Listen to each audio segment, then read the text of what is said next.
రాష్ట్ర వ్యాప్తంగా ఎప్పుడు విడుదల చేస్తారా అని ఎదురు చూస్తున్న జగనన్న మనకి విద్యా దీవెన డబ్బులైతే ఖాతాలకైతే జమ అయిపోయి. సో రాష్ట్ర వ్యాప్తంగా జగనన్న విద్యా దీవెనకు సంబంధించిన నిధులైతే వచ్చేసినాయి అనమాట. దాదాపు 500 కోట్లను అయితే విడుదల చేయడం అయితే జరిగింది. ఏపీ సర్కారు ఎట్టకేలకు విద్యా దీవెన పూర్తి ఫీజు రీఎంబర్స్మెంట్కి సంబంధించి విద్యా దీవెన డబ్బులు తల్లుల ఖాతాలకైతే జమ చేయడం అయితే జరిగింది. ఇప్పుడే మనకి అఫీషియల్గా డేటా అయితే విడుదల చేయడం అయితే జరిగిందనమాట. సో దానికి సంబంధించి మనం అయితే మొత్తంగా 500 కోట్ల రూపాయలను అయితే ఈ పథకానికి సంబంధించి విడుదల చేసినట్లు మనకి ఇన్ఫర్మేషన్ అయితే ఇవ్వడం జరిగింది.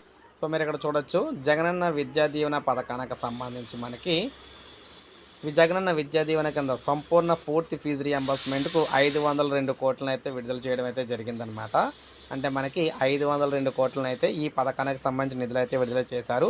సో ఎవరైతే విద్యా దీవెన పూర్తి ఫీజు రియంబర్స్మెంట్కి సంబంధించి డబ్బులు రాలేదని ఎదురు చూస్తున్నారో వారందరికీ కూడా శుభవార్త. సో ఇప్పుడే మనకు అప్డేట్ అయితే వచ్చింది. ప్రతి ఒక్కరు కూడా ఒక లైక్ అయితే చేయండి. అదేవిధంగా సబ్స్క్రైబ్ చేసుకోకపోతే మన ఛానల్ సబ్స్క్రైబ్ చేసుకొని ఫాలో అవుతున్నారు.